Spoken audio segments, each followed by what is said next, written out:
gratidão e de intercessão, onde a igreja tem a oportunidade de fazer os seus pedidos, os seus agradecimentos. A irmã Grace com a oportunidade.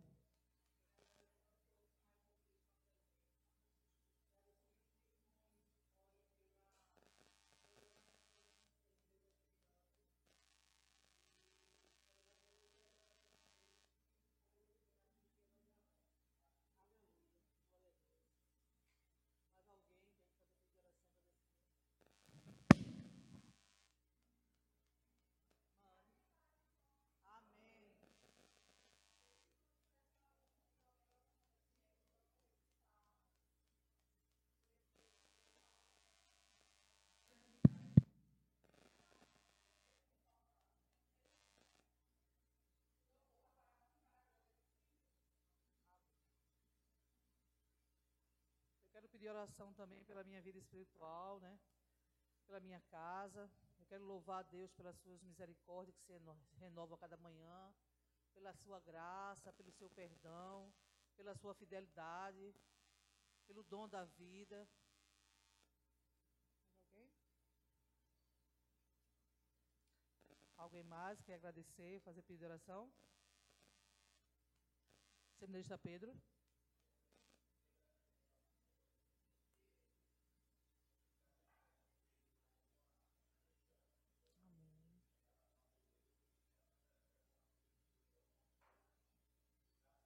Aleluias. Glória a Deus.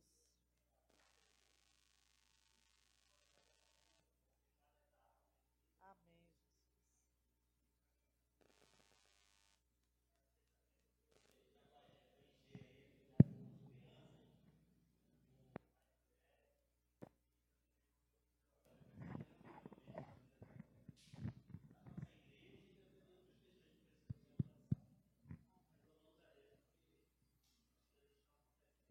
Sim. Amém. Esse é um momento muito importante, né? A qual nós temos realmente muito que agradecer ao Senhor. E um momento de oração, né? Nós temos no poder da oração. E quando a gente ora, ontem tivemos juntos no Ministério de Mulheres, foi uma bênção ali na casa da irmã Patrícia. E falamos ali de Pedro, né? Quando estava no cárcere. E que a igreja orava incessantemente. E Deus enviou um anjo. E Deus abriu portões. E é maravilhoso esse momento. A irmã Célia.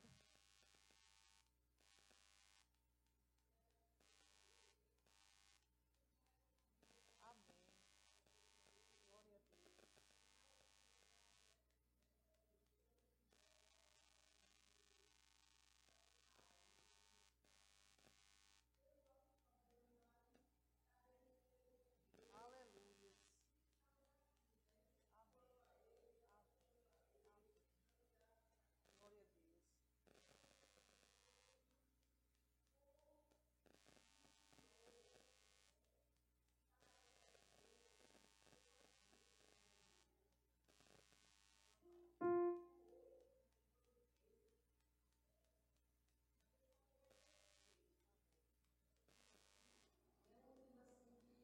Glória a Deus. Aleluia. Glória a Deus. Amém, amém. A irmã Tassiana? Amém. Amém.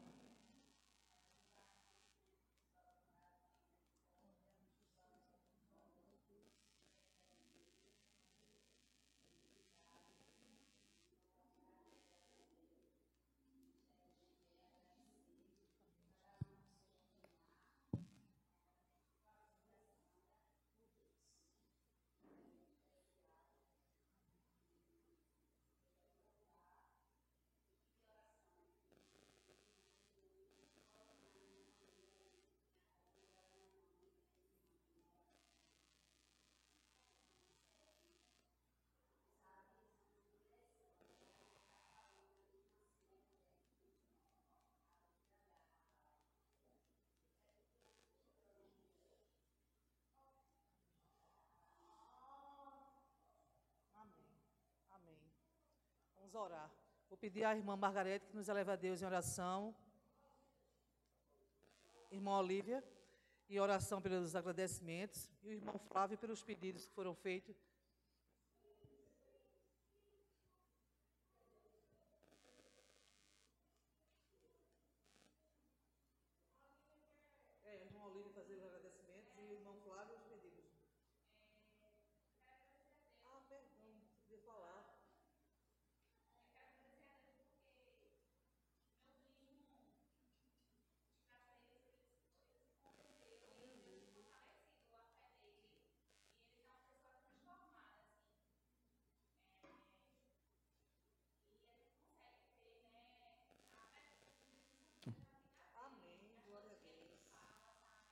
Som.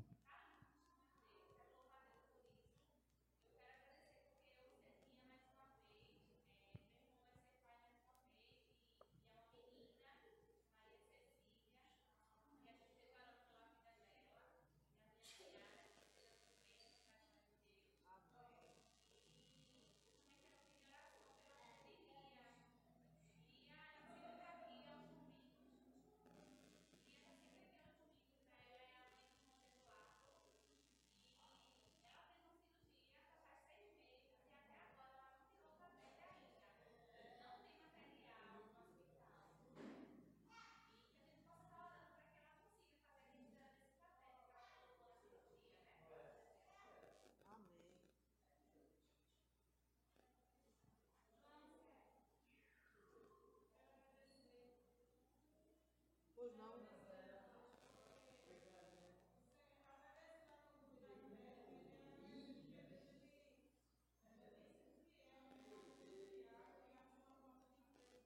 Glória a Deus.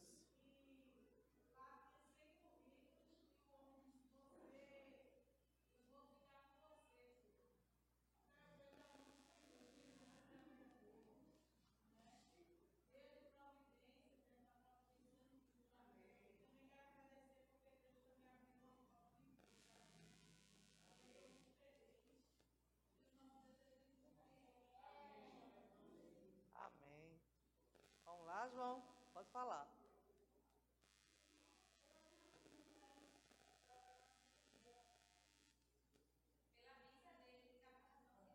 Ah, amém. Aí, irmã Margarete, ora pelos agradecimentos e Flávio pelos pedidos. Assim oremos. Grande Deus e eterno Pai, obrigada, Jesus, pelo dia que se passou. Obrigada, Jesus, por estarmos aqui mais uma vez para honrar e glorificar o Teu nome. Senhor, em nome de Jesus, nós te pedimos, Pai, misericórdia por todos nós. Senhor, em nome de Jesus, que todos os pedidos feitos aqui, Senhor, seja atendido de acordo com a Tua vontade, de acordo com o Teu querer. Essa é a minha oração em nome de Jesus. Amém. Assim oremos. Santo Deus, eterno Pai, graças te damos por mais um dia de vida, Senhor. Muito obrigado pela oportunidade, Pai, de estarmos aqui, Pai, e ter essa liberdade, Pai, de te cultuar, Jesus. Muito obrigado, porque isso é um privilégio para poucos. E sabemos que nós temos, Pai, que estar aqui sempre atento, Pai, aos pedidos, Pai, que foram feitos aqui, Pai, que vão ser entregues ao Senhor. Tu sabe de todas as coisas, Tu sabe do coração de cada um que pediu, Pai. E nesse momento, Pai, estamos aqui, Pai, a clamar pelo Senhor, Pai, sabendo que o Senhor é o Deus do impossível, é o Deus que faz de acordo com a sua vontade, de acordo com o seu querer, Pai. Sabemos que a Tua vontade, Senhor, é boa, perfeita e agradável, Pai. Por isso nela esperamos e nela descansamos, Senhor. Abençoa todos que aqui entraram, Pai. Cada um eu sei que tem um pedido, um agradecimento, Pai. Só pelo fato de estar vivo, Pai, é um motivo de agradecer ao Senhor, Pai. Abençoa, Pai, os louvores que vão ser entoados aqui, Pai. Que nós possamos expressar, Pai, esse louvor, Pai, do fundo do nosso coração, Pai, e te engrandecer, Pai, no Teu santo nome, Jesus. Abençoa a palavra que vai ser ministrada, Pai. Que o Senhor possa, Pai, fazer aquilo, Pai, que nós não podemos fazer, Pai. Sabemos que a Tua palavra é eficaz, ela vai onde eu e nós que estamos aqui não podemos fazer, mas a Tua palavra ela tem poder para fazer aquilo que Tu queres, Pai. Abençoa, Pai, aqueles que não puderam estar aqui. Abençoa todos os doentes, Pai, enfermos da nossa igreja, Pai, que Tu possa estar liberando cura, Pai. Abre porta para aqueles que estão desempregados, Pai. Sabemos que a situação é difícil, mas sabemos que o Senhor supre a necessidade do Teu povo.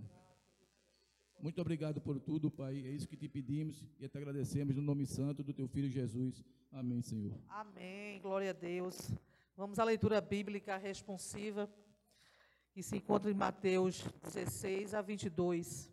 Dirigente todos. E eis que, aproximando-se dele, um jovem disse-lhe: Bom mestre, que bem farei para conseguir a vida eterna? E ele lhe disse: Por que me chamas bom? Não há bom senão um, que é Deus. Se queres, porém, entrar na vida, guarda os mandamentos todos.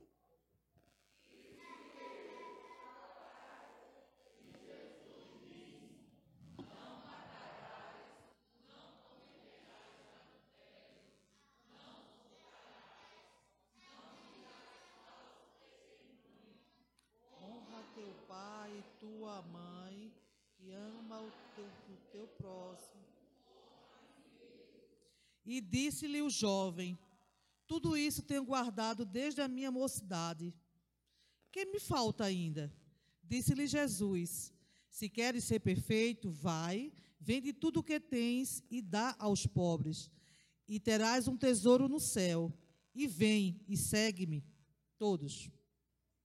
O jovem, ouvindo esta palavra, retirou-se triste, porque possuía muitas... Amém. Que o Senhor aplique a sua poderosa palavra aos nossos corações. Momento de comunicações, eu acho que só sábado mesmo, né? A programação das mulheres, que vai ser às 15 horas, com a psicóloga Zenilda aqui, falando sobre ansiedade, né? Que as mulheres se façam presente aí, convidem.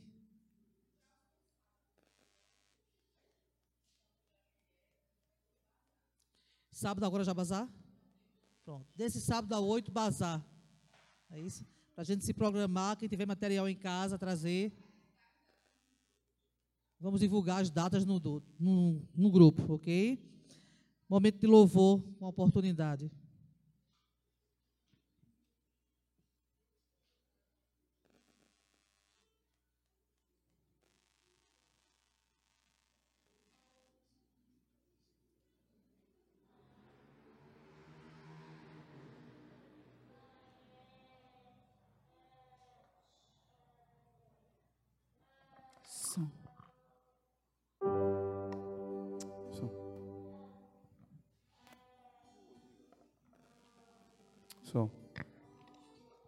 Saúde os irmãos com a graça e a paz do Senhor Jesus, amém? Vamos ficar em pé, vamos adorar o Senhor. Oi, som.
Você é bem-vindo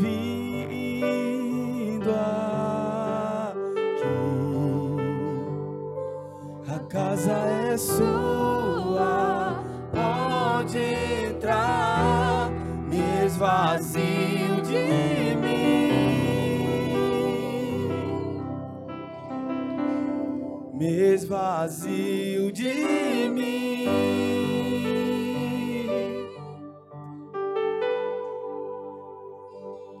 Sopra o teu vento aqui, toma o teu trono, vem reinar. Nós queremos te ouvir, nós queremos te ouvir.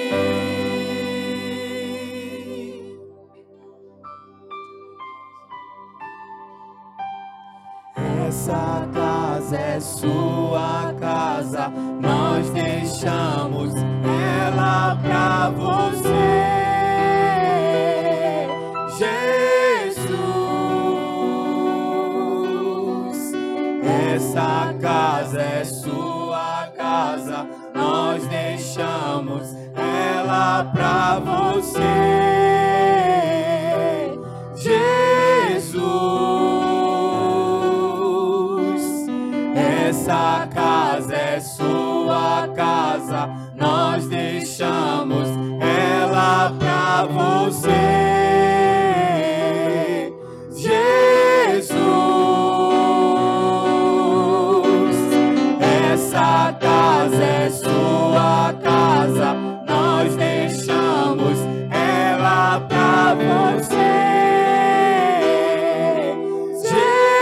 Jesus, declare: apareça, apareça, que o teu nome cresça, enche esse lugar, enche esse lugar. Apareça, que o teu nome cresça, vem me incendiar, vem me incendiar.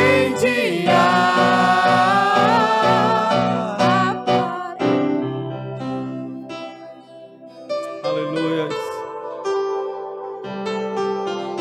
Vale agradecido, Senhor. Diga isso. Você é bem-vindo aqui. Aleluia.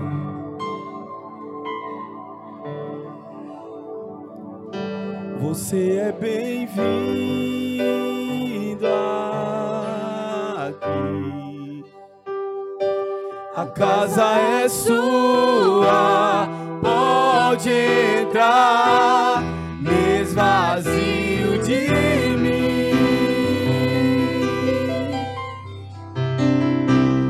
me esvazio de mim.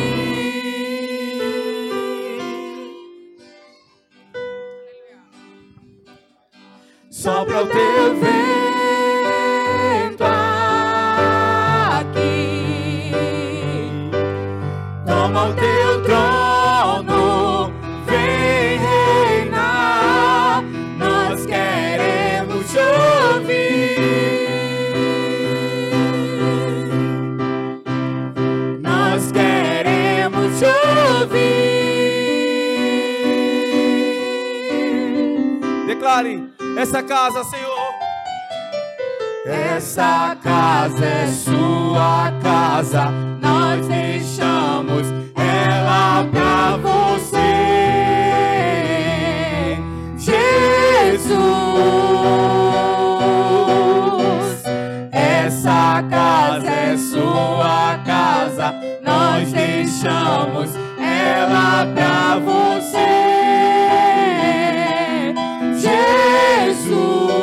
Essa casa, diga isso.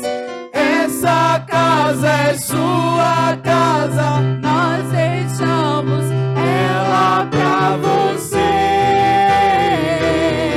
Jesus, essa casa, Senhor, essa casa é sua casa, nós deixamos ela pra você. Jesus, apareça, apareça, que o teu nome cresça, enche esse lugar, enche esse lugar. Apareça, que o teu nome cresça, vem me incendiar, vem me incendiar. Apareça, que o teu nome cresça, enche esse lugar, enche esse lugar.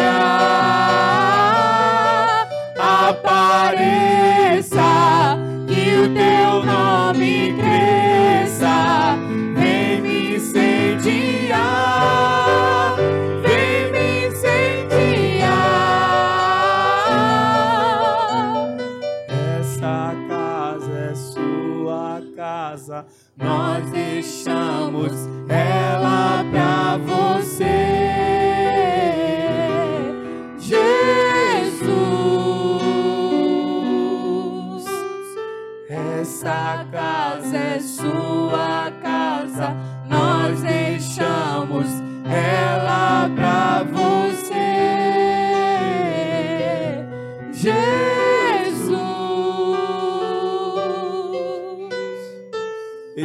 a porta e bato.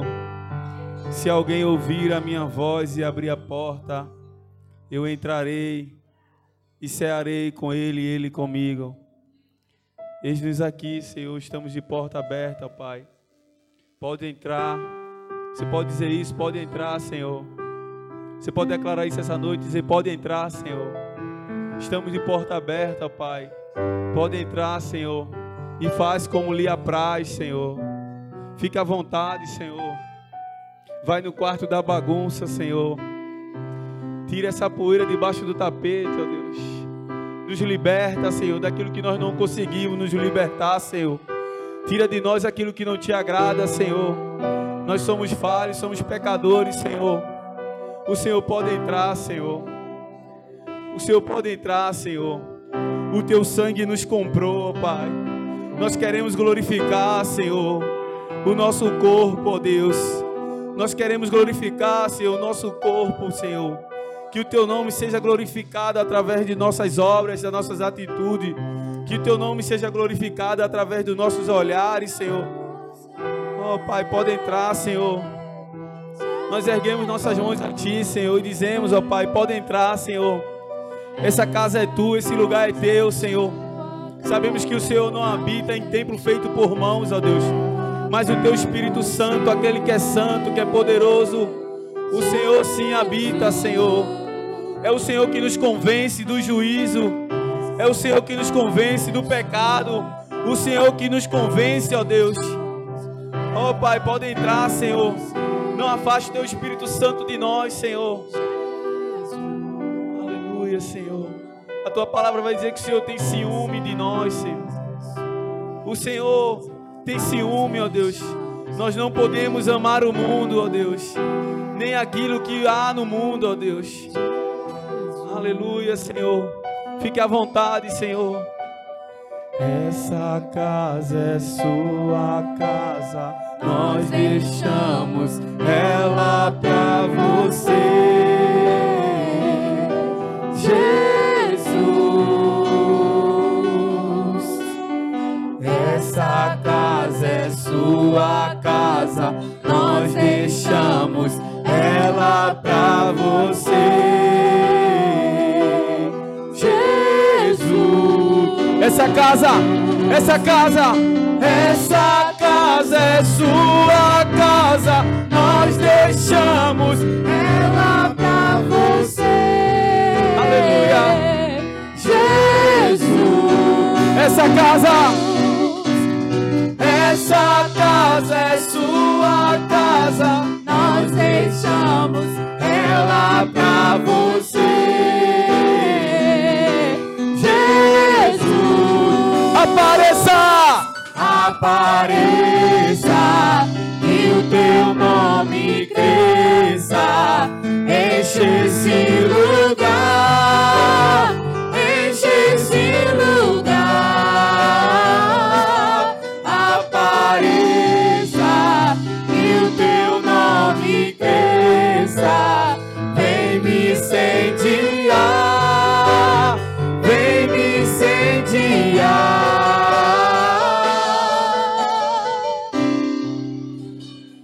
Quantos querem ser incendiados pelo Senhor? Quantos querem sentir a presença do Senhor? Quantos querem nessa noite? O apóstolo Paulo vai falar, olha, andai com o Espírito Santo e não cumprireis as concupiscências da carne. É bom sentir o Espírito Santo, é bom pular, se emocionar, chorar, mas querido, o que nos vai levar para o céu é o caminhar com o Espírito Santo, é o andar com o Espírito Santo, querido. E isso vai nos fazer não cumprir as obras da carne.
ó Deus da minha vida, que me compreendeu sem nenhuma explicação. Adore ao Senhor, eu adorarei, eu adorarei ao Deus da minha vida, que me compreendeu sem nenhuma explicação. começa a clamar, Espírito, Espírito, Espírito, que desce como fogo, vem como em Pentecostes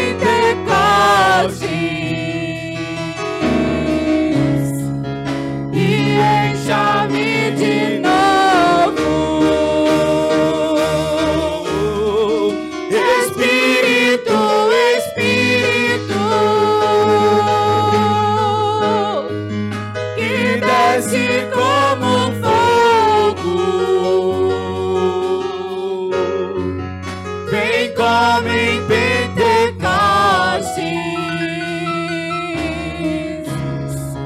e encha-me de novo. Espírito, Espírito, Espírito, que desce como fogo, vem como em Pentecostes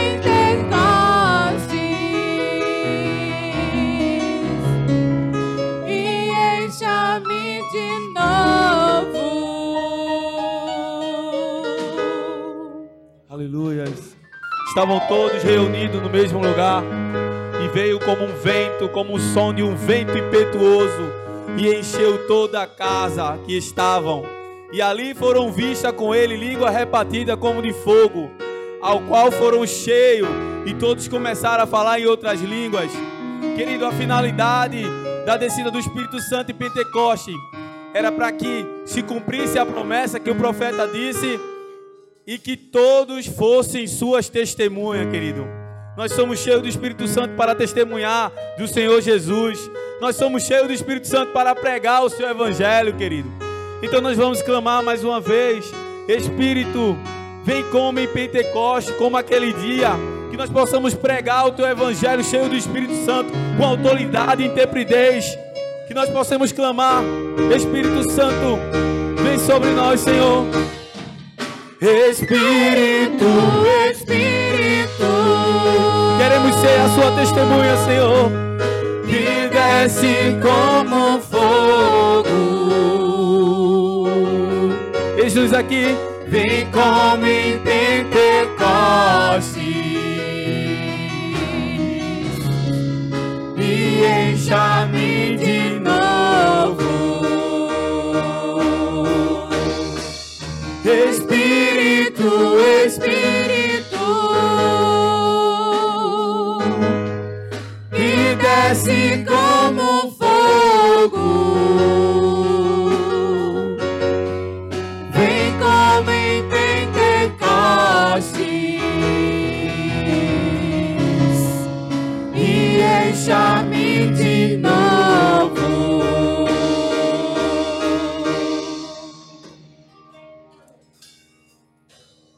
amém?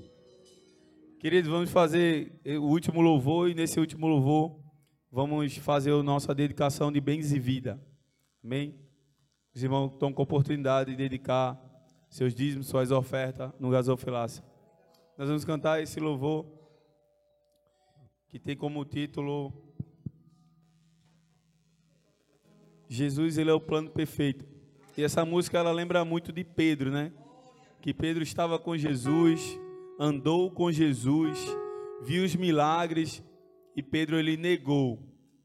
E quando tudo parecia chegado ao fim, o Senhor Jesus ressuscita e diz: olha, manda chamar Pedro. Manda chamar Pedro, que eu quero que Pedro esteja lá. E o Senhor faz aquelas 3 perguntas: Pedro, tu me amas? Nós já conhecemos a história. E essa música retrata muito que muitas vezes na nossa vida nós fomos como Pedro. Negamos ou nos afastamos do Senhor. Mas o Senhor mandou chamar. Chama Jairo. Chama Jairo. Chama Maria, chama João. Quando tudo parecia ter chegado ao fim, a sua graça, a graça do Senhor, o favor imerecido, essa graça nos tomou, querido, e nos deu uma nova oportunidade, amém? Aleluias! Louvado e agradecido seja o teu nome, Senhor.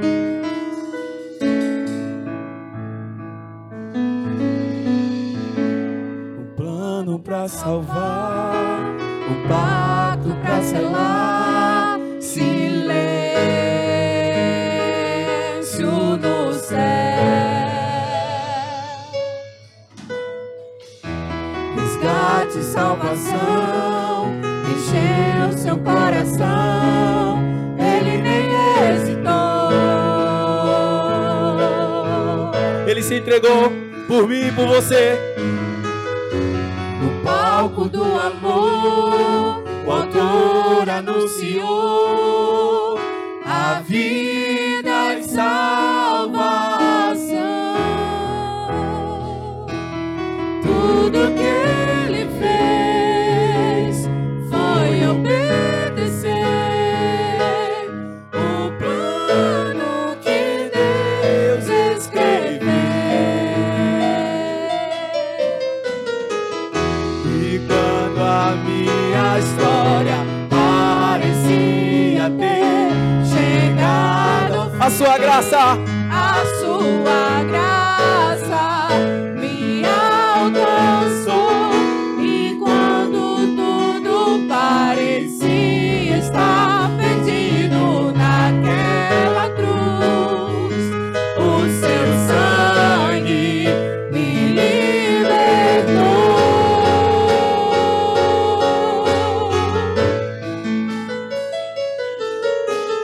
Jesus, o plano perfeito, mistério da graça que me transformou.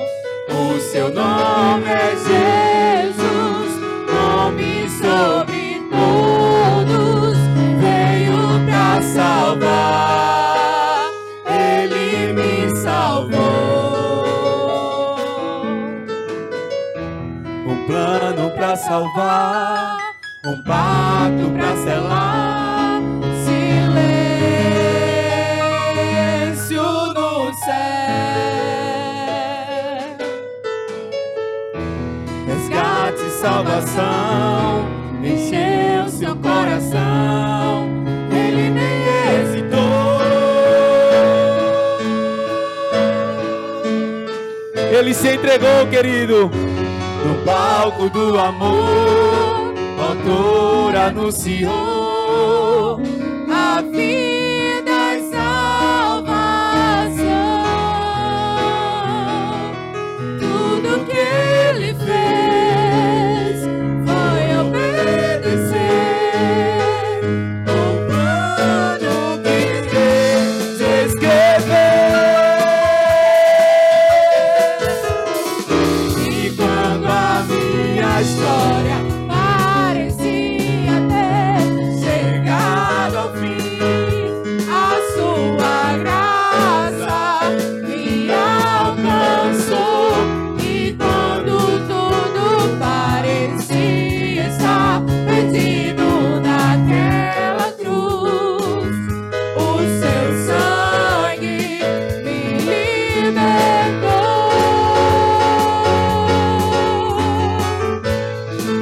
Me libertou. Ele é o plano perfeito. Jesus, o plano perfeito, mistério da graça que me transformou. O seu nome é Jesus,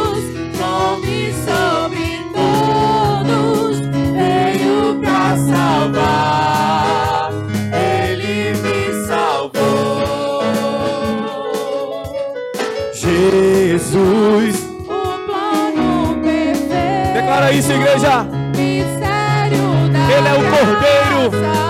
Ele é o Cordeiro. Ele é o Rei dos Reis. O Senhor dos Senhores. O plano é perfeito. Não tinha pecado sobre ele. E ele se entregou. O mais puro homem. Sem mácula. Te adoramos.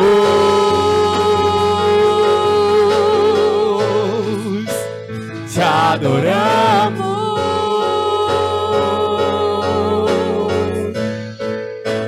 Te adoramos.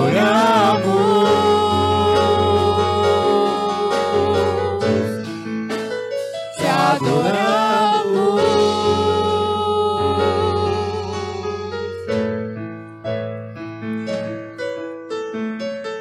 Por um homem entrou o pecado.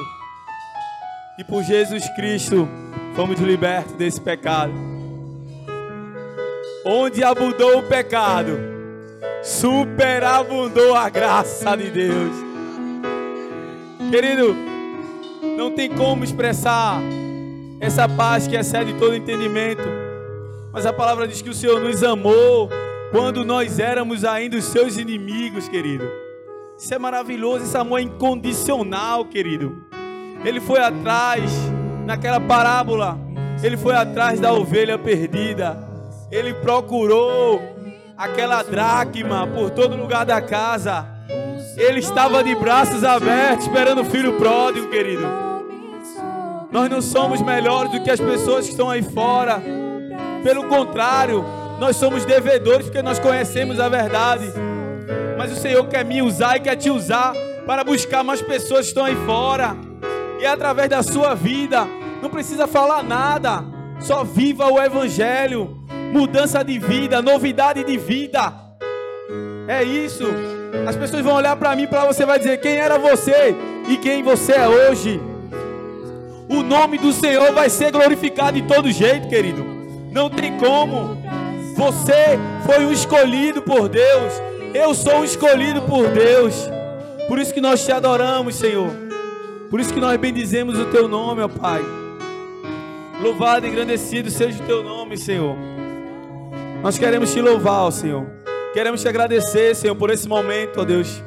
Queremos te agradecer pelos dízimos, pelas ofertas que aqui foram depositadas, ó Senhor, no gasofilácio. Que o Senhor possa continuar abençoando essas pessoas, ó Deus. Que a motivação dela seja o amor em Ti. Saber que tudo que nós temos vem de Ti. Por isso que nós estamos te devolvendo um pouco do muito que o Senhor nos dá, ó Pai. Continua abençoando, ó Pai. Abre porta de emprego para aquelas pessoas que não estão, que estão desempregadas, Senhor. Que o Senhor possa manter os nossos empregos. Dá sabedoria para mantermos os nossos empregos, ó Deus. Que o Senhor possa abrir porta dentro de porta, ó Deus. Que o Senhor possa, Senhor, através, Senhor, da nossa busca, do nosso crescimento, o Senhor possa, ó Deus, nos levar a patamar mais alto, ó Deus. Que possamos, ó Deus, abençoar cada vez mais, ó Deus, a Tua casa, Senhor, porque nós abençoamos, ó Deus, não para sermos abençoados, Senhor. Abençoamos porque nós somos abençoados por Ti, Senhor. Muito obrigado por tudo, obrigado por esse momento, ó Deus. Já sentimos a Tua presença, ó Deus. Mas eu te peço, ó Deus, fala aos nossos corações através da Tua palavra, Senhor. Pois a Tua palavra é a base para tudo isso que está acontecendo nesse culto, nessa noite, ó Pai. Obrigado por tudo. Amém.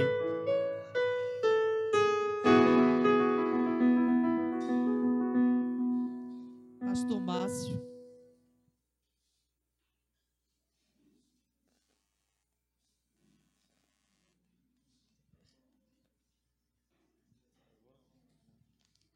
Meus queridos, graças e paz seja sobre as suas vidas, amém. Convido os amados a abrirem suas Bíblias em Atos, capítulo de número 4.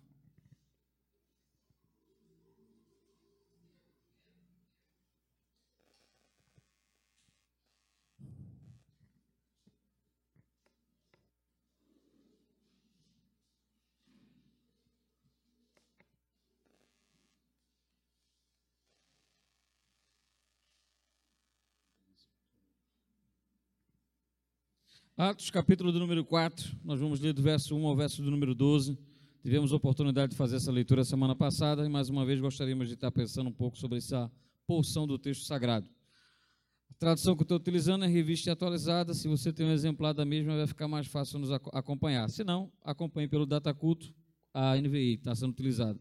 Falaram eles ali ao povo, quando sobreveio os sacerdotes, o capitão do templo e os saduceus, ressentidos por ensinarem eles o povo e anunciarem em Jesus a ressurreição entre os mortos. E os prenderam e recolheram ao cárcere até o dia seguinte, pois já era tarde. Muitos, porém, dos que ouviram a palavra a aceitaram, subindo o número de homens a quase 5.000. No dia seguinte, reuniram-se em Jerusalém as autoridades, os anciões e os escribas, com o sumo sacerdote Anás e Caifás, João, Alexandre e todos os que eram da linhagem do sumo sacerdote. E pondo-os perante eles, os arguiram com que poder ou em nome de quem fizeram isso. Então Pedro, cheio do Espírito Santo, lhe disse: autoridades do povo e anciões, visto que hoje somos interrogados a propósito do benefício feito a um homem enfermo e do modo como foi curado, tomai conhecimento vós todos e todo o povo de Israel, de que em nome do Senhor Jesus, o Nazareno, a quem vós crucificastes, a quem Deus ressuscitou entre os mortos, sim, em seu nome é que esse está curado perante vós. Jesus é a pedra rejeitada por vós, os construtores, a qual se tornou a pedra angular, e não há salvação em nenhum outro nome, porque debaixo do céu não existe nenhum outro nome dado entre os homens, pelo qual importa que sejamos salvos. Maravilhoso e eterno Pai, Senhor nosso Deus, nós te louvamos pela tua bondade, pela tua misericórdia, pelo privilégio de estarmos aqui reunidos e pela certeza que o Senhor, Deus, está presente entre nós, recebendo o nosso culto, recebendo a nossa adoração, e te suplicamos que nos instantes que se seguirão, onde a tua palavra de ser exposta, através do teu Santo Espírito, o Senhor possa iluminar a nossa mente para compreender aquilo que o Senhor deseja nos ensinar. E que assim seja para a honra, glória e louvor do teu santo nome, em um nome santo do Senhor Jesus. Amém, amém e amém. Antes de iniciarmos a pregação, quem estava aqui domingo? Domingo, quem estava aqui? A igreja estava bonita domingo? Estava bonita, não foi? Estava, irmã Aparecida? Estava, Sani? Estava bonita, né? O que é que eu vou fazer para que domingo esteja do mesmo jeito? Já parou para pensar? O que é que eu vou fazer daqui para domingo para que a igreja no próximo domingo esteja do mesmo jeito? Crise antes disse que vai estar domingo, né? Não estava um domingo, né? Então, eles valem por 4. Eles valem por 4. Então, o que é que eu vou fazer para que domingo a igreja esteja tão bonita quanto estava no domingo passado? Então, não adianta tentar esperar um anjo e ir lá bater na porta do pessoal para convidar. Então, comece a começar por você, né, cobrando o que eu posso fazer mais, né, visitar, evangelizar meus parentes, meus amigos, para que a igreja possa estar novamente domingo da maneira que estava, né, com visitantes, a igreja alegre, né, encorajar quem não está tão frequente, né, para que possa realmente refletir, para que todos os cultos, né, como é bom cultuar, né, quando a gente vem para um culto animado, como foi a semana passada, né, um número com uma quantidade boa, expressiva, é muito bom. Então, bora repetir todo domingo. A gente sabe que durante a semana, realmente, em toda igreja, há essa dificuldade. Na verdade, a IEBA, a quantidade que tem aqui hoje, ela acaba se sobressaindo de boa parte das igrejas batistas em um culto de oração. Pode acreditar, nós estamos muito bem, graças a Deus por isso. Mas nos domingos, né, vamos fazer a nossa parte para que possa repetir na mesma quantidade, no mesmo fervor, na mesma adoração, no mesmo clima de adoração que envolveu os amados no domingo passado, possa envolver no próximo domingo, e não apenas no próximo domingo, mas naquilo que depender de nós hoje e sempre, possamos fazer a nossa parte, né, para que haja um crescimento, não apenas numérico, porque o crescimento numérico é resultado da qualidade espiritual, mas que haja um crescimento espiritual nas nossas vidas que possa resultar automaticamente com um crescimento numérico. Meus queridos, nós tivemos a oportunidade a semana passada de fazermos a leitura desse texto, né? A divisa, o versículo de número 12, é a divisa utilizada na campanha de missões nacionais desse ano, que tem por tema aquela que está impressa no boletim, que os irmãos vão receber domingo que vem. Jesus é a única esperança. Então, Jesus é a única esperança é o tema que está sendo trabalhado por missões nacionais nesse ano, e é o tema que vai ser utilizado, estampado nas nossas camisas de final de ano.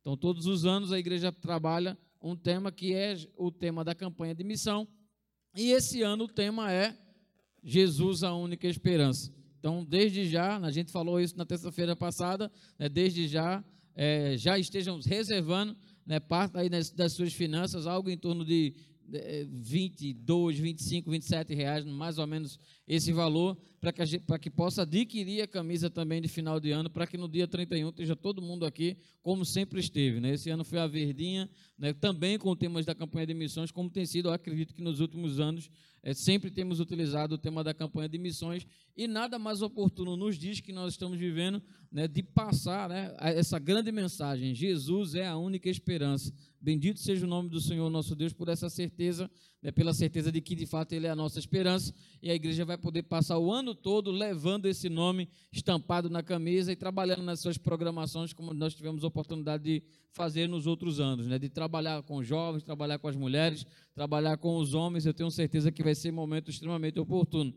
Por essa razão, nós tivemos a oportunidade de poder estar lendo essa porção do texto sagrado, né, não apenas o versículo do número 12, mas todo o conjunto de versículos que envolvem esse texto. A semana passada nós tivemos a oportunidade de ler até o versículo 21, mas hoje nós ficamos apenas no versículo 12, até porque na semana passada nós focamos muito no capítulo de número 3, né, mostrando um pouco do relato de como chegaram até esse versículo, né, como chegaram ao versículo de número, como chegou esse momento em que esses apóstolos, né, eles são presos e são levados para responder. E nessa ocasião nós tivemos a oportunidade de pensar um pouco sobre essa cura que aconteceu na porta do templo, onde eles estavam lá orando, e os irmãos que não estavam presentes na quinta-feira passada têm a oportunidade de, no canal da igreja, nesses dias, né, poder estar assistindo lá o conteúdo que foi transmitido naquele dia. Mas hoje nós gostaríamos de trazer algumas observações daquilo que aconteceu no momento seguinte. Nós tivemos a oportunidade de pensar sobre a cura, né, daquele coxo que há muitos anos estava na porta do templo, mendigando um dia qualquer, né, se deparando com diversos tipos de religiosos, até que passou naquela ocasião Pedro e João. Milagre, bênção na vida daquele homem. Aquele homem foi transformado, né, naquele lugar onde era um ponto estratégico para ele encontrar, ter as esmolas necessárias para se alimentar no seu dia a dia. Foi o lugar da bênção da vida dele. A vida dele foi transformada, foi mudada. Ele pôde voltar para sua casa, não mais como um paralítico, não mais como alguém que estava se arrastando, perambulando pelas ruas, mendigando o sustento diário, mas ele voltou com a vida transformada, mudada, porque alguém falou de um nome que é sobre todo outro nome, que é o nome do Senhor Jesus, e em nome do Senhor Jesus ele foi curado, não apenas fisicamente, mas também de tudo aquilo que acarretava aquela enfermidade, o preconceito, a visão religiosa distorcida, que o via como alguém amaldiçoado por Deus. Então teve a sua vida transformada. O interessante é que estavam presentes naquela ocasião líderes religiosos que conheciam aquele homem, líderes religiosos que iriam ao templo e que viam a necessidade daquele homem, muitos dos quais, quem sabe, sustentavam com as suas migalhas das suas esmolas aquele homem durante muitos anos. E nunca se comoveram, nunca tiveram uma compaixão intensa para tentar mudar a realidade daquele homem.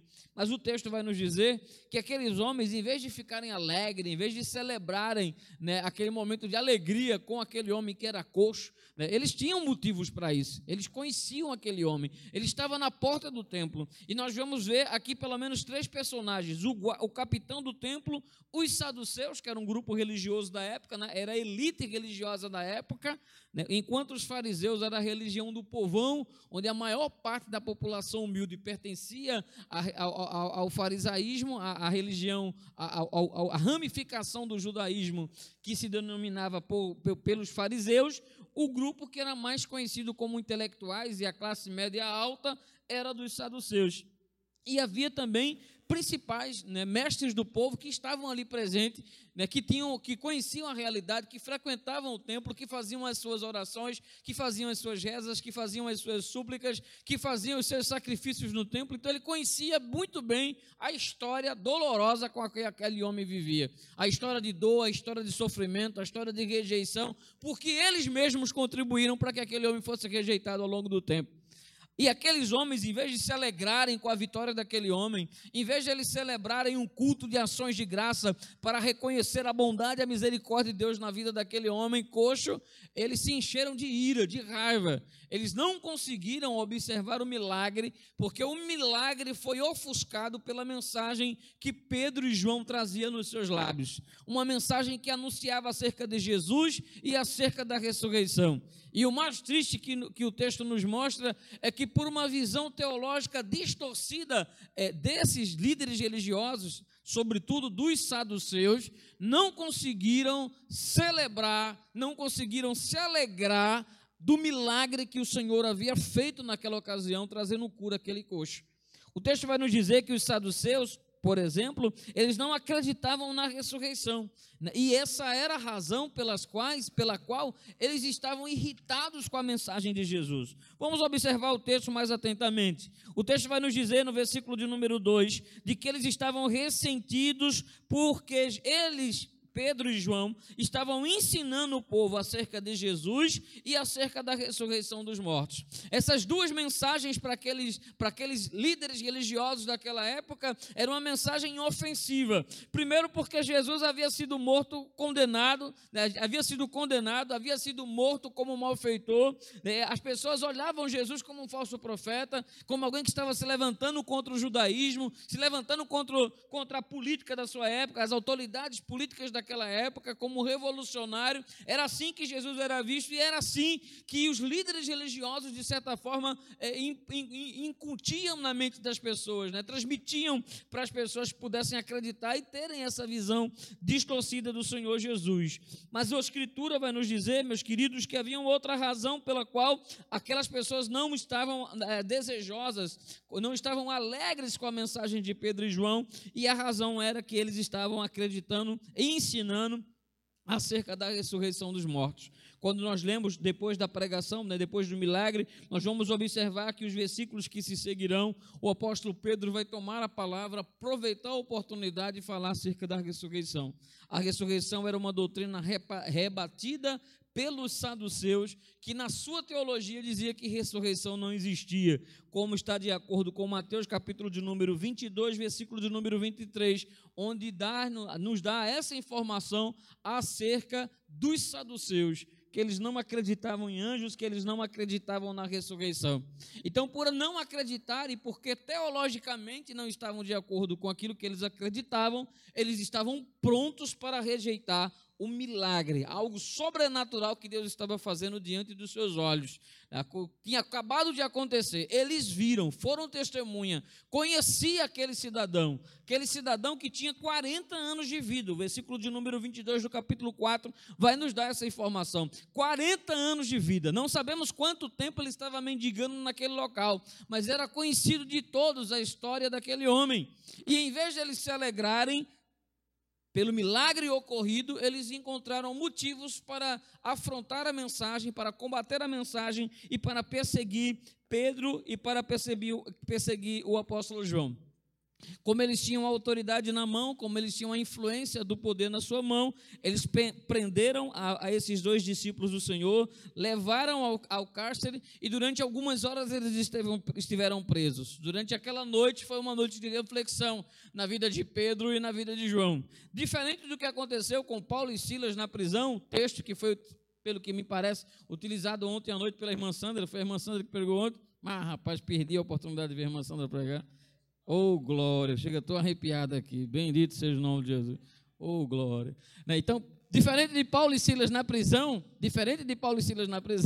que de maneira sobrenatural o Senhor abala a estrutura daquele local, né? Os portões se abrem, né? E de maneira miraculosa ele tira aqueles 2 discípulos lá de dentro, né? De uma forma tal que ninguém consegue entender, compreender como aquilo aconteceu, né? Pela bondade e pela misericórdia do Senhor, assim foi feito, assim se fez, para que apenas ele fosse glorificado e para que ele mostrasse que a sua obra não iria parar, independente dos tamanhos do muro, das fortalezas, das prisões e das cadeias, a obra não iria retroceder. Ele estava cuidando de Paulo e Silas na prisão, como também estava cuidando de Pedro e João na prisão. Mas em vez de acontecer algo extraordinário, como aconteceu no relato desses 2 apóstolos, de Pedro e do Paulo e do Silas, nós vemos aqui nesse relato desses 2 apóstolos, enquanto eles estavam presos, eles no outro dia foram ouvidos, levados para o interrogatório. E é interessante quando nós vemos 2 homens de Deus sendo levados por um crime que eles não haviam cometido. Mas isso é interessante e alegra o nosso coração pela certeza de que aqueles homens estavam sendo levados em julgamento, eles seriam julgados não porque tinham cometido algum crime, não porque tinham cometido algum delito, não porque tinham ido de contra a lei judaica, não porque tinham ido de contra a lei romana, porque tinham afrontado as autoridades da sua época, mas porque estavam pregando a palavra, a essência da palavra de Deus. E o resultado disso foi que eles foram levados para serem interrogados por homens ímpios que tinham sede para silenciá-los, que tinham sede de destruir a mensagem que ele trazia nos lábios, que tinham o desejo ardente de alguma maneira paralisá-los, ainda que fosse levando-os, conduzindo até a própria morte. Eles não conseguiam enxergar que um coxo, 40 anos, estava andando livre do jugo que tinha ao longo da sua vida. Eles não conseguiam enxergar que 5.000 homens se converteram naquela ocasião por causa da pregação de um homem que era inculto, né, que era um homem iletrado, né, não era um homem que tinha muita habilidade, porque é assim que o texto descreve o apóstolo Pedro, é assim que o texto descreve o apóstolo João, como está registrado no versículo 13 do capítulo de número 4, que nós não lemos hoje, mas você pode ler na sua Bíblia. Eles olhavam para esses homens, para aquele Pedro, e olhavam para João, e não conseguiam enxergar nele nenhuma habilidade. Eram homens simples, eram homens do povo, eram homens, como diz o texto, iletrados, incultos, né, não tinha muita influência, não tinha muito gingado, né, não eram grandes oradores, grandes pregadores, não eram conhecedores de toda a gramática da sua época, né, não dominavam a filosofia de Platão, de Aristóteles, mas eram homens cheios do Espírito Santo. E quando nós somos cheios do Espírito Santo, há uma diferença muito grande quando nós enfrentamos obstáculos diversos na nossa vida, na perspectiva de Deus. E o texto vai nos dizer que aqueles homens são levados, irados com esses discípulos, são levados à prisão e depois, no dia seguinte, eles chamam para um interrogatório. E aí o texto nos chama a atenção, não tem como não ler e não chamar a atenção dos personagens que estão naquele julgamento. Observe no versículo de número 6 que havia 2 personagens que nós já tivemos oportunidade de lê-los em outras passagens bíblicas. Observe que entre aquelas autoridades que estavam lá para interrogar Pedro e para interrogar João, existia Anás e Caifás. 2 personagens que estavam lá presentes para interrogar Jesus, para interrogar a Pedro e a João. Nós já vimos esses 2 personagens juntos em um outro julgamento. De quem, Jair? De Jesus. No capítulo 18 do livro de João, no versículo de número 13, vai nos dizer que no julgamento de Jesus, lá estavam Anás e Caifás. Então, entre aquelas autoridades religiosas e políticas que estavam ali para julgar Pedro e para julgar João, tinha 2 personagens principais, né, o sumo sacerdote, né, e Caifás, seu genro, que lá estavam com o objetivo de também julgar e condenar a Pedro e a João, da mesma maneira que um dia fizeram com Jesus. Eu imagino, sobretudo, como esse dia não foi importante, porque Pedro estava no momento em que Jesus se apresentou diante de Caifás e diante de Anás. Ele estava de longe, vendo Jesus ser interrogado por esses dois personagens. Naquela ocasião, o Pedro que nós vamos encontrar é um Pedro que vai negar Jesus 3 vezes. É um Pedro que vai preferir não se comprometer, que vai dizer em algumas ocasiões que não conhece, não conheço.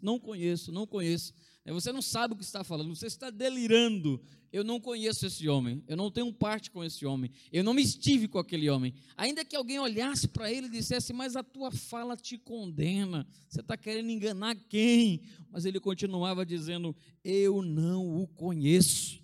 Até aquele momento em que os olhos de Jesus cruzam com os dele, e eu acredito que é um impacto. Quando Jesus olha para ele, o texto vai nos dizer que quando ele diz, eu não conheço, e se vira, os olhos de Jesus estão olhando para os olhos de Pedro. Então o galo canta, e aí nós sabemos o restante da história. Mas aí nós vemos agora esses dois personagens ali. Agora não é Jesus que está sendo julgado, agora é Pedro que está sendo julgado. Não tem como na cabeça de Pedro ele não ter lembrado do momento em que Jesus foi julgado. O resultado final daquele julgamento. Como as coisas se procederam. E agora Pedro se levanta, não com o sentimento de covardia, não com o sentimento de que de alguma maneira tentar se sentindo acuado, mas o texto vai nos dizer que ele é levado naquele julgamento. O passado de Pedro vem à tona,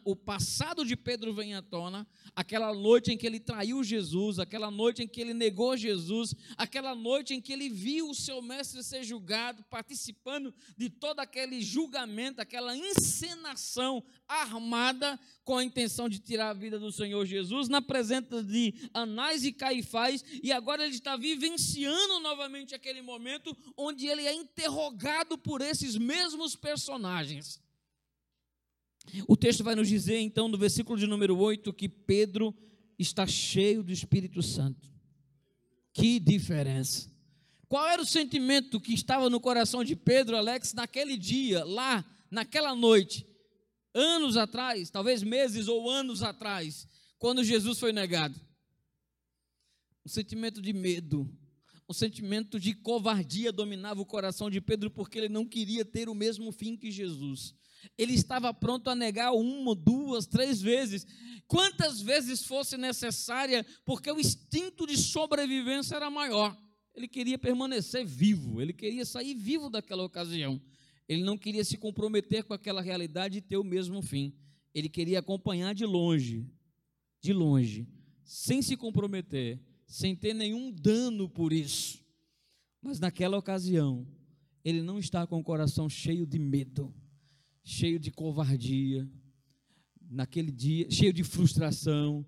O sentimento que toma o coração de Pedro é que ele é tomado pelo Espírito Santo.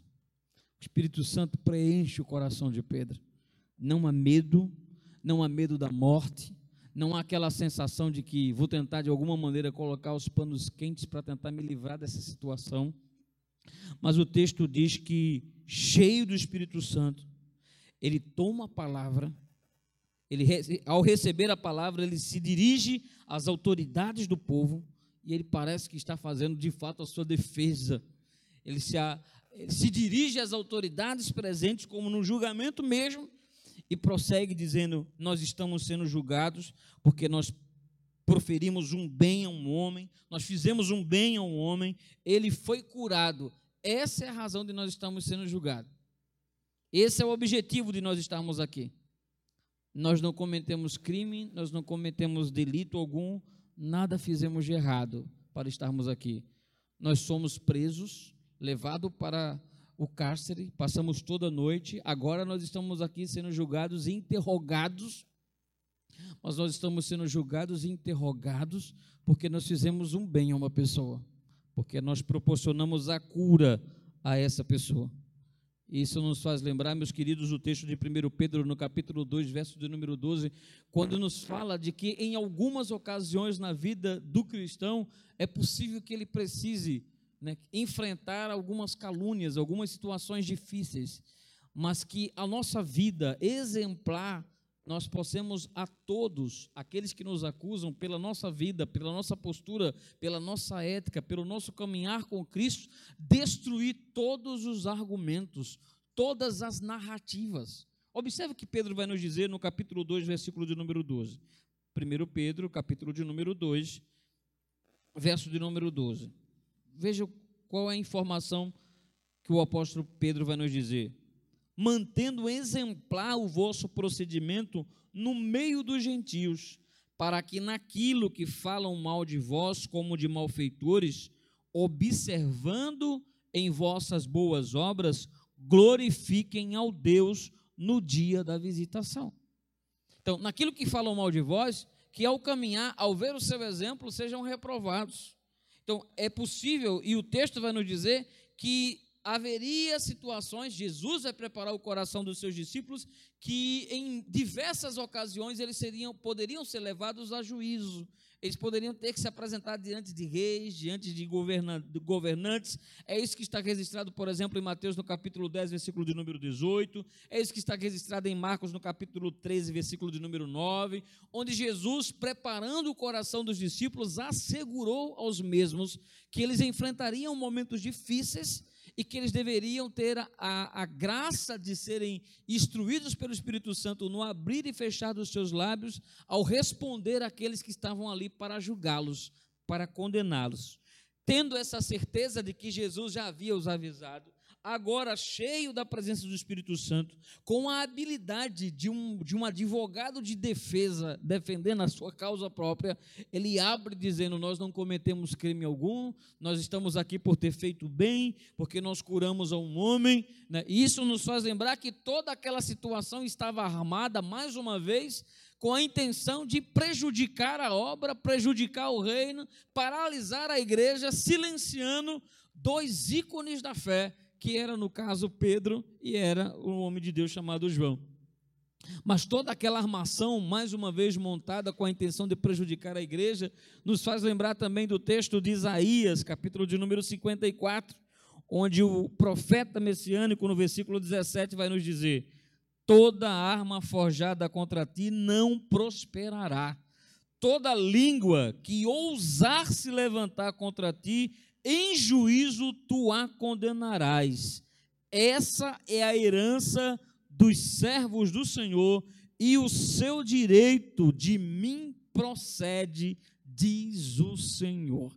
Foi nessa tranquilidade, nessa certeza, que eles estavam lá com a alma tranquila, dizendo: nós não fizemos absolutamente nada, nós estamos presos, estamos sendo interrogados, nós estamos sendo julgados por vocês, porque nós procedemos fazendo bem. Mas aí no versículo de número 10, Pedro mostra claramente de que quem estava naquela ocasião não era mais aquele Pedro da noite em que ele traiu o Senhor Jesus, da noite em que ele negou o Senhor Jesus, com o receio de morrer, com o receio de ter o mesmo fim. Mas o versículo de número 10 mostra o tamanho da ousadia que um homem consegue encontrar quando ele permite, quando o Senhor vem sobre a sua vida e enche completamente com o Espírito Santo. O versículo 10 vai dizer: tomai conhecimento vós, e ele se refere, é uma referência às autoridades e aos anciões do povo. No versículo 10, tomai vós conhecimentos de todo o povo e a todo o povo de Israel, de que em nome de Jesus Cristo, a quem vós crucificastes. Irmãos, eu imagino como Caifás e Anás se sentiram nessa ocasião, porque eles estavam no julgamento de Jesus, eles contribuíram com tudo aquilo. Entre o julgamento de casa de Anás, Caifás, Herodes, Pilatos, eles fizeram parte daquele julgamento, daquela farsa que conduziu o Senhor à morte. E agora Pedro, que naquela ocasião negou o Senhor 3 vezes, ele olha para esses mesmos personagens, esses dois personagens que estavam lá, segundo o texto de João, capítulo de número 18, e diz: vocês, o Cristo a quem vocês mataram, Jesus a quem vocês crucificaram, vocês contribuíram para que ele fosse morto, mas eu estou aqui agora, alguns meses, anos depois, para afirmar a vocês que é em nome daquele Jesus que vocês crucificaram, a quem Deus ressuscitou dos mortos, é no nome dele que aquela cura aconteceu, é no nome dele que aquele coxo hoje anda, é no nome de Jesus que aquele homem pode voltar para sua casa, não se arrastando ou levando pelas mãos alheias, mas caminhando com seus próprios pés, tendo força nas suas próprias pernas, para poder voltar para sua casa e afirmar que se encontrou com o Senhor Jesus, que teve a sua vida transformada, porque 2 discípulos falou de um nome que é sobre todo outro nome. Bendito seja o nome do nosso Deus e nosso Pai. Que ousadia, que intrepidez, que coragem de olhar nos olhos daquele que havia tirado a vida do mestre e agora dizer: aquele a quem vocês crucificaram, é exatamente no nome dele que eu estou pregando, é no nome dele que eu estou anunciando, é no nome dele que curas têm acontecido, é no nome dele, debaixo do nome dele, debaixo da autoridade que há no nome dele, que eu tenho feito a obra e não vou parar. E isso, meus queridos, deve ter soado para aqueles que estavam ali presentes, mas nada parecido para aqueles 2 que estavam no julgamento de Jesus. Como pode um homem ser tomado de tamanha ousadia? Onde estava aquele homem covarde que saiu para chorar quando percebeu que não estava pronto a morrer com o seu mestre? Onde estava aquele homem nessa ocasião? Tinha completamente sido, não mais existia. E isso nos mostra, meus queridos, algo maravilhoso da parte do nosso Deus, porque Pedro podia, nos nossos relacionamentos humanos, quantos Pedros passam por nossa vida e ao falhar nós descartamos completamente? Por um desentendimento, por uma falha, às vezes até falta de caráter, como foi o de Pedro, e descartamos completamente a pessoa. Mas Jesus não desistiu de Pedro. Não desistiu. Se eu fosse Jesus, nunca mais olhava para Pedro. Se eu fosse Jesus, eu tinha dito a Maria Madalena: Maria Madalena, diga a Pedro que nem vá, que eu não tenho nada para falar com ele. Mas Jesus é diferente. Jesus olhou e disse para Maria Madalena: Maria Madalena, diga a Pedro que vá. Diga a Pedro que eu não desisti dele. Diga a Pedro que eu escolhi. Imagina as pessoas ao redor que sabiam da história. Olhavam para Pedro assim. Ele está aqui agora, mas naquela noite, né? Agora está dizendo que ama o mestre, mas naquela noite, né? Agora está aqui, né? Falando em outras línguas, mas naquela noite, 3.000 almas no dia de Pentecostes, ele está pregando até bonzinho, mas naquela noite, né? Pregou 5.000 almas, mas naquela noite, né? Eu não duvido, a tradição vai dizer que ele morreu crucificado, né, de cabeça para baixo, a tradição vai dizer isso, mas é possível que talvez alguém, naquele dia, pregando, né, morrendo, ele está morrendo aí, mas Deus queria que ele realmente tenha se convertido, viu? Porque naquela noite,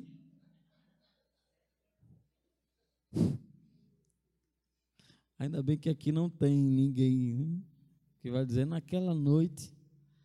Pessoas que estão sempre prontas a lembrar as nossas falhas, sempre prontas a lembrar as nossas quedas, os nossos momentos em que falhamos, em que erramos, em que fracassamos, em que não conseguimos fazer aquilo que o Senhor esperava.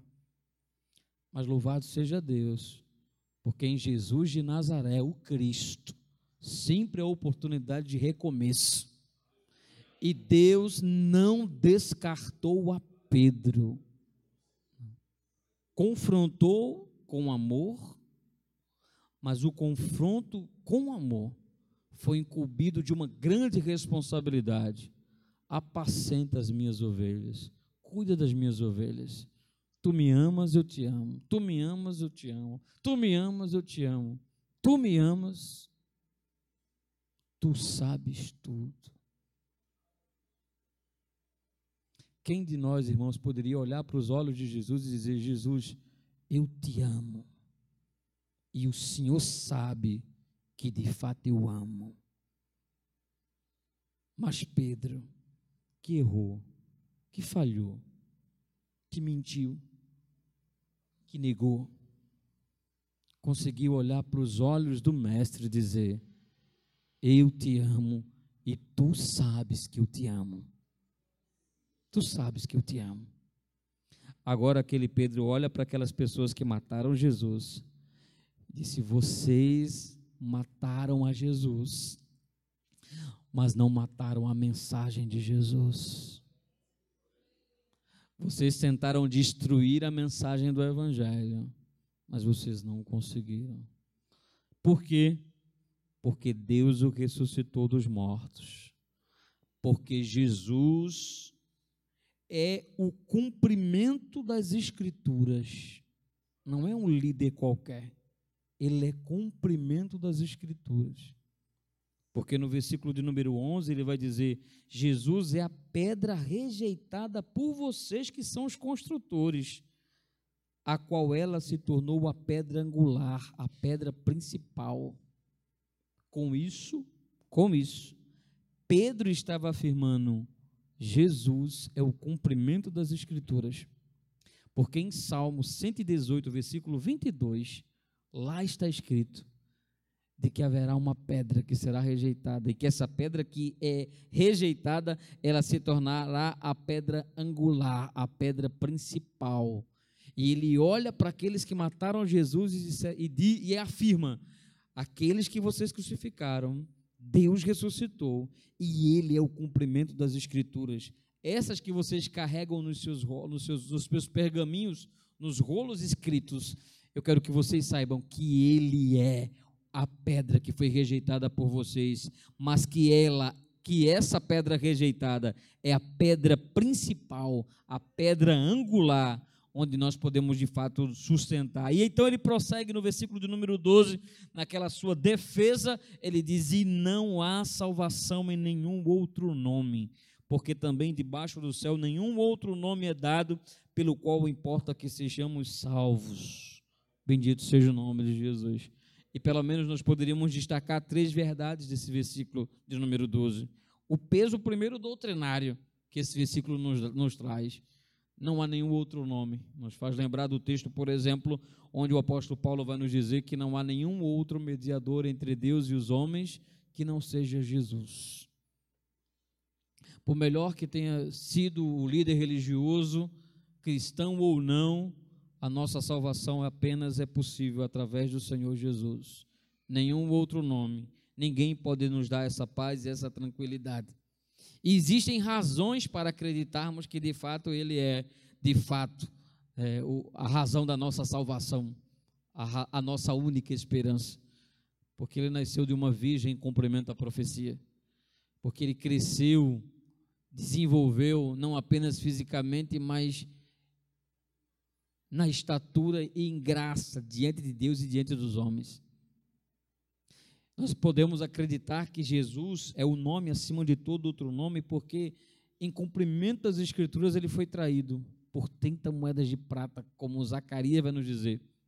Nós podemos acreditar que de fato ele é o nome sobre todo outro nome, porque em Isaías 53 narra minuciosamente toda a via dolorosa passada pelo Senhor Jesus. Dias de sofrimento, dor, angústia, momentos em que ele é levado como uma ovelha muda para o matadouro, mas ele não abriu a sua boca. Nós podemos acreditar que de fato ele é o nome sobre todo outro nome, porque ele ressuscitou dos mortos. A morte não deteu o nosso Senhor Jesus. Jesus não se resume agora às cinzas, aos restos mortais do Senhor Jesus Cristo. O resto mortal do Senhor Jesus não está em nenhum jazido do mundo. Não existe nenhuma caixa funerária com as cinzas, com os restos do Senhor Jesus. Ele está vivo. Ele está vivo. Ele está vivo. Onde estão todos os outros líderes religiosos do mundo? Todos eles estão mortos. Alguns nem mais existem em seus restos mortais, desapareceram, se misturaram com o pó na história. Essa tem sido a história da humanidade, mas Jesus não. Jesus não. Jesus é diferente. Ele é o Filho de Deus. O pastor Josué Irion, ele gostava de afirmar: se nós somos a Meca, lá estará o túmulo de Maomé. Se nós formos em Nova York, estará o túmulo de Joseph Smith. Se nós formos na França, haverá o túmulo de Allan Kardec. Se nós somos aqui no Pina, nós vamos encontrar o túmulo do Frei Damião, se não me falha a memória. Se nós formos no Ceará, nós vamos encontrar o túmulo do Padre Cícero. Se nós descemos para o sul, nós vamos encontrar o túmulo do Chico Xavier. Se nós formos nos Estados Unidos, também vamos encontrar o túmulo do pastor Billy Graham. Vamos encontrar o túmulo de Spurgeon, na Inglaterra. Mas se nós formos a Jerusalém, não haverá nada para ser visto lá, a não ser um túmulo vazio e as inscrições: ele não está aqui porque ressuscitou. Bendito seja o nome de Jesus. Mas quais as implicações dessa verdade? Que não há nenhum outro nome, nenhum outro meio pelo qual possamos ser salvos. Em primeiro lugar, as implicações que nós poderíamos enumerar é que a sua sinceridade não lhe garante a sua própria salvação. Eu sou tão sincero naquilo que eu acredito. Eu tenho praticado a religião dos meus pais, eu sou uma pessoa sincera, boa. A sua sinceridade não lhe habilita a ser um herdeiro da vida eterna, um futuro filho no reino celestial de Deus. Porque muitos homens do passado também foram sinceros. Manassés foi sincero enquanto sacrificava seu filho a Moloque. Os profetas de Baal também foram sinceros quando naquele confronto com Elias chicoteavam seu corpo e começavam a orar, pedindo que Baal mandasse fogo do céu sobre o holocausto. Paulo também era sincero enquanto perseguia os cristãos naquele momento, quando permitiu inclusive Estevão ser assassinado. Não é a nossa sinceridade que de alguma maneira vai nos habilitar a entrar no reino dos céus. Nosso coração é falho e enganoso. Nós somos caídos por natureza. Nós carecemos da graça de Deus. E por mais que venhamos a nos esforçar, jamais seremos eternos devedores, como Paulo vai nos dizer em Romanos, no capítulo de número 1. E não há nada que possamos fazer para mudar essa realidade. A nossa sinceridade, o nosso senso de justiça própria, Isaías vai nos dizer que tudo isso é trapo de imundície. É assim que ele descreve. Porque a salvação, ela não é resultado da minha sinceridade, por mais zeloso que eu seja no cumprimento daquilo que a minha religião prega. Mas também podemos encontrar como outra implicação a essa realidade, que nenhum outro nome, de que não apenas a sinceridade do meu coração, mas nenhuma obra que eu possa praticar pode me habilitar a ser salvo. Porque nós não somos salvos pelas nossas obras. As obras, elas são resultados da fé, são resultados da minha fé. Um salvo, ele exercerá obras de retidão, obras de arrependimento, obras que glorifiquem a Deus. Deus nos salvou para boas obras e não por causa das nossas obras. Do contrário, teria mérito na nossa salvação. E não há mérito algum na salvação, pois a salvação é pela graça de Deus. É pela graça de Deus, porque nós somos eternos devedores. Então, se não é minha sinceridade, se não é as minhas obras, não é porque eu venho à igreja, não é porque eu sou dizimista, não é porque eu oro pelas madrugadas, não é porque eu faço isso, aquilo, é pela graça de Deus, é o favor imerecido de Deus. Porque ainda que eu fizesse tudo isso, se não fosse Deus, eu não chegaria a lugar absoluto, em lugar algum. Porque eu só cheguei a esse ponto de fazer essas obras porque o Espírito Santo de fato tocou no meu coração. Do contrário, seria inútil. Seria apenas obras farisaicas, mas não evidência da salvação.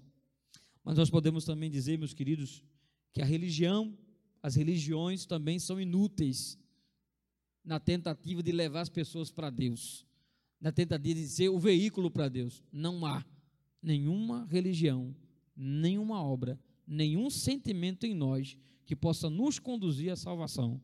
Apenas Cristo, através do seu sangue, proporcionou a salvação. Não é porque eu sou batista, presbiteriano, da Assembleia de Deus, Brasil para Cristo Universal, que eu vou ser salvo.